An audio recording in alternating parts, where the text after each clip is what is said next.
Ya Tuhan Allah Bapa yang ada dalam kerajaan sorga, kami mengucap syukur buat hari ini, dan biar firman-Mu yang dibagikan hari ini boleh jatuh di tempat yang subur, yang akan berbuah 100 kali ganda. Dan biar bukan cuma kami memperoleh terobosan dalam wawasan kami Tuhan, tapi betul-betul ada karya Roh Kudus, ada mujizat yang terjadi hari ini. Kami minta di dalam nama Tuhan Yesus, dan kami menyerahkan pertemuan sore ini ke dalam tangan-Mu, pembagian firman, renungan firman sore hari ini ke dalam tangan-Mu, berkarya Roh Kudus, bagi aku yang menyampaikan maupun seluruh saudara-saudara yang mendengarkan. Di dalam nama Tuhan Yesus Kristus, amin. Baik, terima kasih eh, tim SPOS yang sudah mempercayakan saya untuk membawakan firman pada sore hari ini. Ini bukan dari layar saya ya. Ah ya, oke. Ya, firman hari ini saya beri judul, Adakah Allah menunda-nunda? Saudara, kalau nanti saudara merasa setuju, sepakat, saudara boleh bilang amin, saudara boleh ketik amin, ya. Em, dan kita juga punya satu iman yang menanti-nantikan.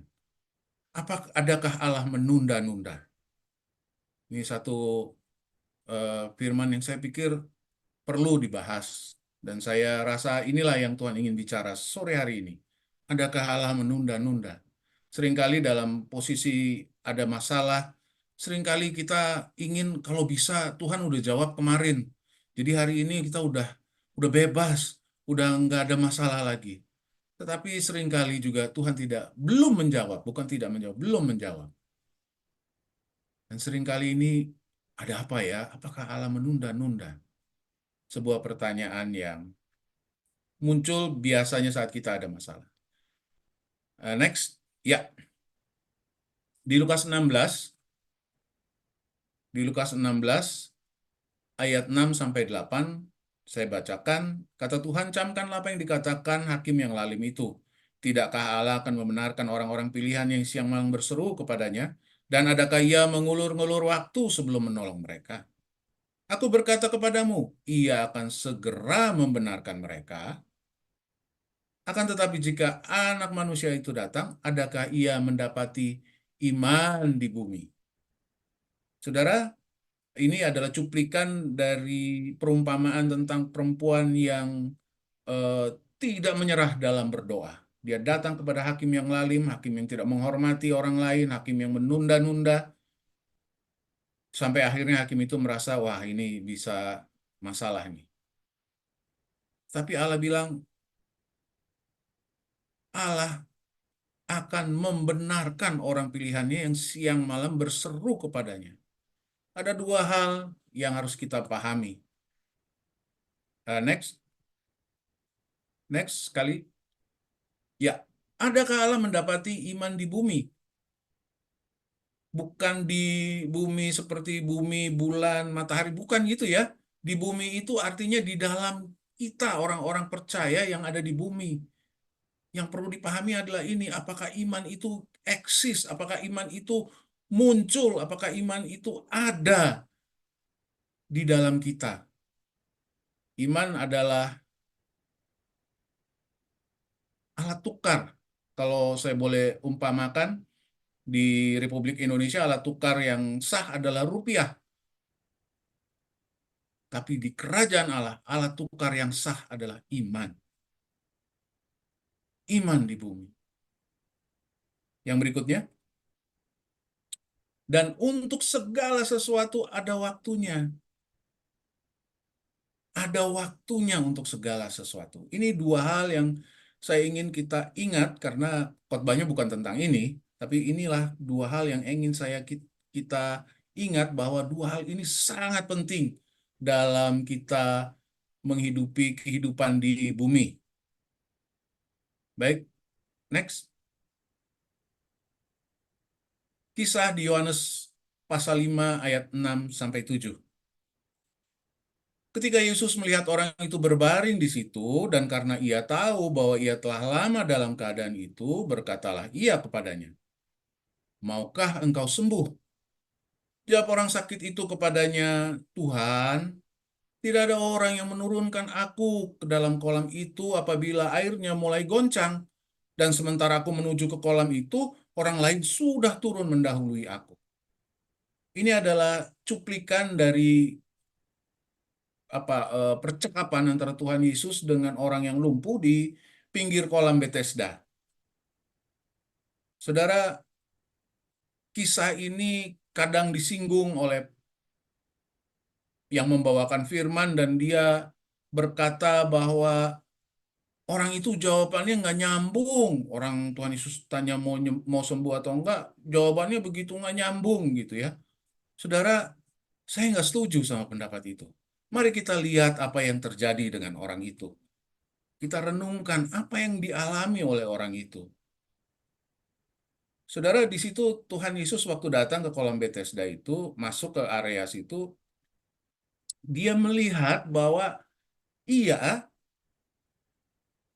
orang itu telah lama dalam keadaan itu, di ayat ke-6 ya. Telah lama. Di ayat sebelumnya dicatat bahwa telah lama itu 38 tahun. 38 tahun orang itu sudah kena lumpuh. Itu bukan waktu yang pendek, saudara. Bukan waktu yang pendek. Dia, saya nggak tahu di pinggir kolam itu dia udah berapa lama. Kalau ada orang yang lahir pada saat orang ini lumpuh, maka hari itu pada saat Tuhan Yesus ketemu sama orang itu, anak yang lahir waktu dia lumpuh itu pertama pendidikannya ya, kalau kita samakan dengan pendidikan kita saat ini, dia udah menyelesaikan SD 6 tahun, dia sudah menyelesaikan SMP, SLTP 3 tahun, SLTA 3 tahun, sudah kuliah selesai 5 tahun, itu totalnya baru 17 tahun, tambah mungkin 3 tahun diambil S2, 30 tahun, 20, 20 tahun, dia mungkin sudah menikah, dia mungkin sudah punya. Jadi ini 30 tahun itu, 38 tahun itu waktu yang sangat panjang, saudara. Dan saya nggak tahu ada berapa lama dia di pinggir kolam itu. Karena di kolam itu, kalau ada malaikat yang turun, malaikat Tuhan yang turun, kolam itu akan bergoncang, dan siapa yang masuk pertama akan sembuh. Saya bayangkan orang ini di pinggir kolam itu mungkin paling enggak mungkin 10 tahun atau 5 sampai 10 tahun ada di pinggir kolam itu mungkin. Dan itu bukan waktu yang panjang untuk melihat orang lain sembuh sementara dia nggak sembuh-sembuh. Orang bisa sudah menyerah. Tetapi orang ini justru mempertontonkan imannya yang luar biasa. Pada bayangan saya, ini bayangan saya ya, bayangan saya.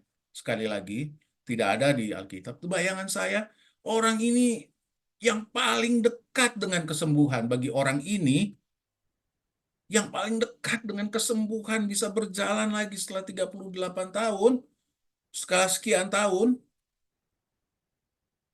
yaitu bajunya basah, saudara. Dia nyemplung ke kolam, tapi seperti catatan bilang sudah ada yang mendahului. Jadi dia nyemplung bukan yang pertama. Dia nyemplung mungkin yang kedua, mungkin yang ketiga, mungkin yang keempat. Sehingga dia nyemplung, tapi dia nggak sembuh. Dia lihat orang lain keluar sembuh. Dia bajunya aja basah. Saya nggak tahu berapa kali bajunya basah. Tapi tahukah saudara, dia nggak pergi dari pinggir kolam itu. Dia tahu ini Tuhan akan menolong aku. Satu hari nanti, aku akan berdiri dan berjalan kembali. Itulah yang ada di dalam orang ini. Visinya tentang kesembuhan tidak bisa disingkirkan oleh apapun. Nggak bisa, saudara. Dia sendirian di situ. Waktu Tuhan Yesus tanya, maukah engkau sembuh? Orang ini kalau dia 38 tahun ya saudara sakit itu, bisa jadi sinis saudara. Dia bisa jawab, maksud lo? Atau dia bisa jawab, "Eh, kamu bertanya, kamu bertanya-tanya." Tapi orang ini menangkap sesuatu yang keluar dari mulut Tuhan Yesus. Bahwa Tuhan Yesus tidak lagi mengecek apakah dia mau sembuh atau enggak. Memang pertanyaannya, maukah engkau sembuh? Tapi Tuhan Yesus lagi mengecek imannya. Setelah waktu yang begitu panjang, saudara bayangin aja, masalah yang begitu panjang nggak selesai-selesai, 38 tahun, nggak tahu berapa kali lah bajunya basah dan orang lain keluar dari kolam sembuh, dia keluar dari kolam masih dengan penyakit yang sama, keadaan yang sama.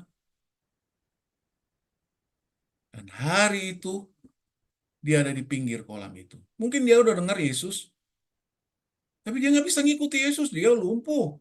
Nggak bisa ngikutin Tuhan Yesus, jalan-jalan ke sana kemari, ke bukit, ke gunung, ke lembah, ke laut, ke danau.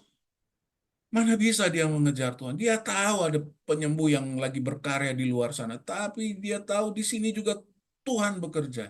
Karena malaikatnya dia utus untuk menggoncang air itu. Jadi konsep kesembuhan dia cuma lewat kolam ini. Sekalipun dia tahu di luar sana ada Yesus. Tapi dia nggak mungkin ketemu Yesus. Dan saya yakin, saudara. Dan ini sekali lagi saya ya, secara pribadi. Saya yakin hari itu cuma dia yang disembuhkan.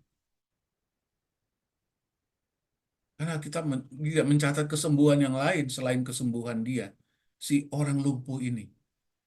Hari itu Tuhan Yesus datang buat dia. Dan tahukah saudara? Kalau saudara baca nanti di ayat berikutnya, orang ini nggak kenal siapa yang menyembuhkan dia. Dia nggak tahu kalau yang menyembuhkan itu Yesus yang dia dengar-dengar itu. Jadi nggak sama orang ini seperti kesembuhannya Bartimeus. Bartimeus tahu siapa itu anak Daud. Dia langsung teriakan waktu orang bilang itu Yesus. Dia langsung teriak anak Daud. Atau yang sakit pendarahan 12 tahun. Dia lihat itu Yesus. Ini orang nggak tahu itu orang siapa. Dia nggak kenal. Nanti saudara baca di Yohanes 5. Dia nggak kenal. Tetapi begitu Tuhan Yesus melihat jawaban orang ini, orang yang betul-betul ingin disembuhkan, yang menaruh harapannya kepada Tuhan.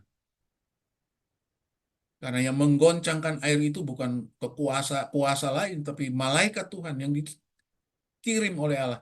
Waktunya nggak ada yang tahu. Dia bilang, sementara aku menuju kolam itu, orang lain sudah turun mendahului aku. Satu keadaan yang betul-betul bisa membuat orang mundur. Tapi orang ini nggak mundur, saudara. Nggak mundur, dia tetap imannya tuh. Dan Tuhan melihat iman orang ini. Next, satu kali aja. Klik. Ya.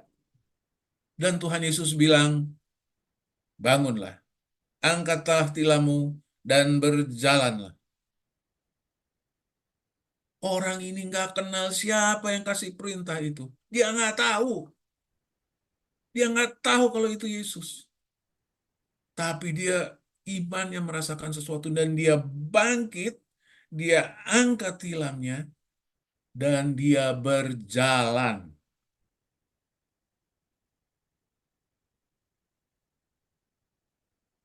Sungguh sesuatu yang spektakuler. Buat saya pribadi ini spektakuler sekali. Orang ini mempertontonkan daya tahan, endurance dalam menghadapi apa yang sedang dihadapi. Persoalan dan masalah yang 38 tahun dia hadapi. Tidak ada sesuatu pun yang dapat menghalangi atau bahkan menggagalkan firman Tuhan. Kalau kita terus berpegang, saudara. Kalau kita terus percaya, nggak ada yang bisa menggagalkan. Nggak ada yang bisa menghalangi. Tuhan bisa bekerja lewat situasi-situasi yang nggak masuk di akal. lewat situasi-situasi yang sudah menyerah. Kita udah menyerah. Tapi Tuhan tetap bisa mengubah keadaan. Seperti yang disaksikan tadi oleh eh, Kak Natalia ya. Saya pelayanan bersama-sama dengan Kak Natalia di pelayanan anak. Sama suaminya juga. Saudara, dia tidak terhadap firman Allah. Dia tidak ragu. Dia tidak undur. Tapi dia terus pegang firman itu. Sekalipun keadaan kurang baik, tidak baik bahkan. Saya nggak tahu apa yang saudara alami, keadaan apa yang menghalang, yang sedang ada di dalam menghadapi yang saudara hadapi. Persoalan dan masalah sebesar apa yang saudara hadapi. Tapi percayalah bahwa tidak ada sesuatu pun yang bisa menghalangi atau bahkan menggagalkan firman Tuhan. Tidak ada, saudara. Kita belajar dari orang lumpuh ini 38 tahun.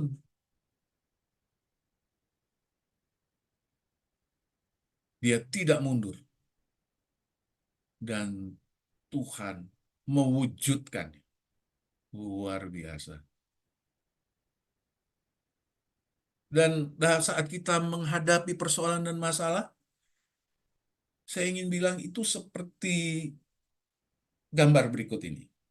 Silakan klik satu kali. Ya, berjalan di atas air. Bukan saya ingin saudara pergi ke pinggir laut, saudara ke kolam renang, saudara ke sungai, terus saudara berjalan di atas air. Bukan. Berjalan di atas air adalah satu ungkapan untuk bisa mengatakan kita melakukan hal-hal yang mustahil, saudara. Mustahil tidak tenggelam di atas air. Mustahil, saudara.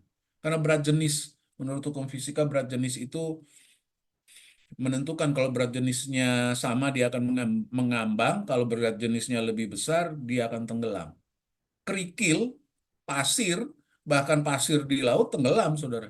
Yang sangat kecil itu tenggelam. Ini adalah melakukan hal-hal yang mustahil, berjalan di atas air. Ya, hal-hal yang mustahil. Nah, untuk itu kita harus yang pertama beriman. Ingat tadi di awal bahwa Tuhan berkata, apakah ia mendapatkan iman di bumi? Iman adalah alat tukar yang penting, saudara. Memang ada yang langsung dijawab, ada yang tidak langsung. Seperti orang lumpuh ini 38 tahun, tapi dia tidak menyerah. Dia tidak undur. Sedikit pun dia tidak undur. Sekalipun dia melihat orang lain mengalami kesembuhan. Lewat nyemplung ke kolam itu. Dia belum, tapi dia tidak undur. Imannya tidak kendor. Harus bisa beriman. Yang kedua adalah mendengar. Firman Tuhan itu sangat penting. Karena Tuhan bekerja, berkarya lewat firman-Nya.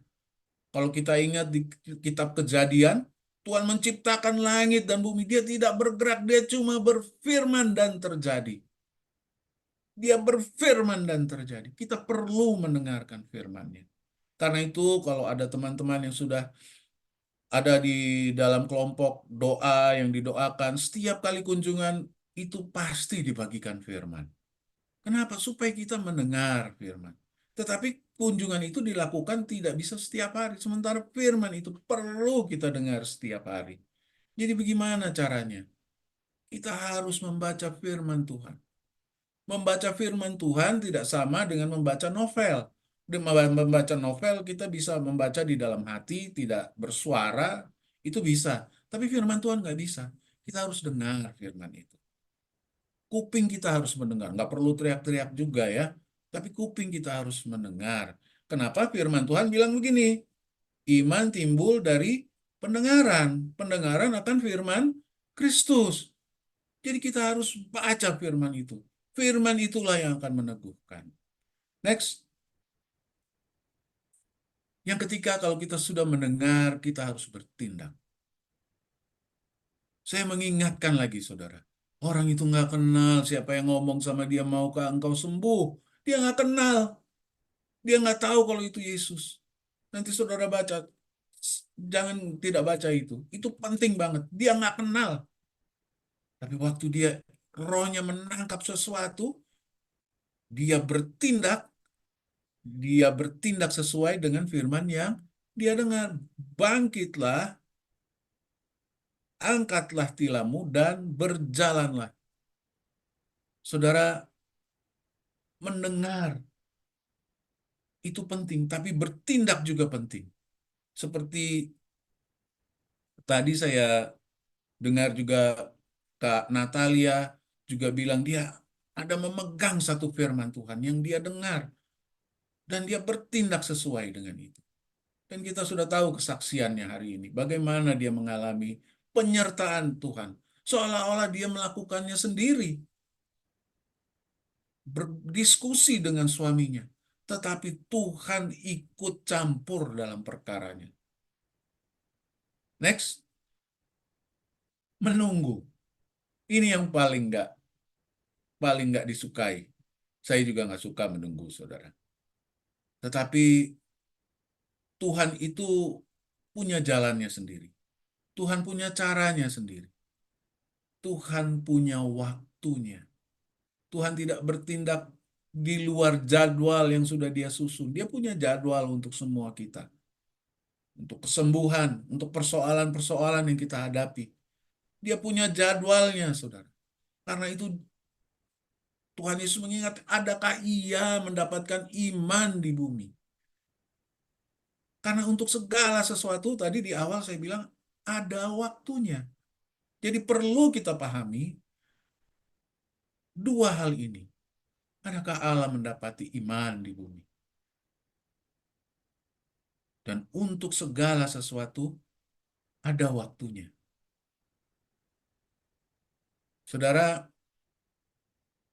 apakah saya masih ada waktu? Silakan. Ya, oh masih ya. Saya ingin membagikan sedikit kesaksian bagaimana Tuhan bekerja. Saya mengalami sakit tahun 2022 dari Mei sampai Juli. Dan di bulan Juli itu baru ketahuan, saya beberapa kali masuk rumah sakit, di bulan Juli baru ketahuan bahwa saya punya masalah dengan empedu, kantong empedu saya bermasalah. Dan saya diperiksa dan harus dioperasi. Dijadwalkan ada dua rumah sakit, kata dokter kepala ruang operasi di Rumah Sakit Siloam kepada saya ada dua rumah sakit. Yang pertama RSUD Tarakan dan RSUD Kabupaten Tangerang gitu. Dan dia bilang saya eh, mau Bapak di RSUD Tarakan. Saya bilang bisa pindah karena kan dia di Banten, Tarakan itu DKI. Saya bilang bisa pindah, setahu saya nggak bisa. Dia bilang bisa gitu. Jadi saya harus keluar dari rumah sakit ke Vaskes, baru dia akan kirim membuat rujukan ke RSUD Tarakan. Tetapi waktu saya datang ke fasilitas kesehatan, saya periksa, dia bilang, oh nggak bisa Pak, kita ini di Banten, kalau ke Tarakan bisa, tapi ya nggak ditanggung BPJS. Oh ya, saya nggak mau, saya bilang, ya ditanggung BPJS. Tapi sebelum saya keluar rumah sakit itu, satu sore saya ikuti ibadah harian, satu sore ibadah itu bilang begini, ayat yang saya baca, aku yang akan berperang ganti kamu. Wah, itu saya kayak mendapat sesuatu yang, wah inilah yang Tuhan bilang buat saya. Aku yang akan berperang ganti kamu. Jadi singkat cerita saya ke RSUD Kabupaten, beberapa kali saya udah dijadwalkan akan dioperasi di sana, tetapi karena dia nggak ada mesin MRI, saya harus di MRI, jadi saya dirujuk balik ke Siloam. Siloam waktu itu hari Selasa, saya mau langsung aja biar cepet gitu prosesnya. Tapi entah kenapa saya pulang malah saya pikir udah besok aja deh. Jadi besoknya saya ke sana lagi dan saya ketemu sama dokter. Saya nggak tahu jadwalnya, saudara. Ketemu sama dokter itu yang merawat saya. Dia sampai minta maaf. Aduh Pak, maaf. Dia bilang, Bapak kenapa ke RSUD? Ya saya bilang dokternya bilang begitu. Saya nggak tahu lagi gimana, karena saya nggak mau lah, nggak dibayar sama BPJS, saya takut mahal, saya bilang gitu. Jadi dia bilang enggak. Dia tanya sama susternya, dia bilang bisa, bisa. Jadi akhirnya saudara-saudara, saya dirujuk ke RSUD Tarakan. Saya nggak melakukan apa, saya jalan aja sesuai apa yang harus saya lakukan. Dan Tuhan yang bergerak sisanya. Saya nggak lakukan apa-apa supaya saya bisa pindah ke rumah sakit RSUD Tarakan. Enggak. Saya lakukan apa yang harus saya lakukan. Yang bisa saya lakukan. Sisanya saya serahkan semuanya sama Tuhan. Dan Tuhan membuktikan janjinya. Dia berperang ganti saya. Saya dipindah ke rumah sakit RSUD Tarakan dan saya dioperasi di sana. Puji Tuhan. Baik, saya selesai dan saya harap kita mengingat dua hal ini aja. Adakah Allah mendapati iman di bumi? Dan untuk segala sesuatu ada waktunya. Amin. Terpujilah nama Tuhan. Kita berdoa, kami mengucap syukur Tuhan buat firman-Mu sore hari ini. Engkau tidak pernah meninggalkan kami. Engkau selalu beserta dengan kami. Dan biar apa yang dibagikan sore hari ini terus ada di dalam hati dan pikiran setiap kami yang terus mendorong kami untuk membangun iman kami dan dengan sabar menanti waktu-Mu. Di dalam nama Tuhan Yesus Kristus. Amin.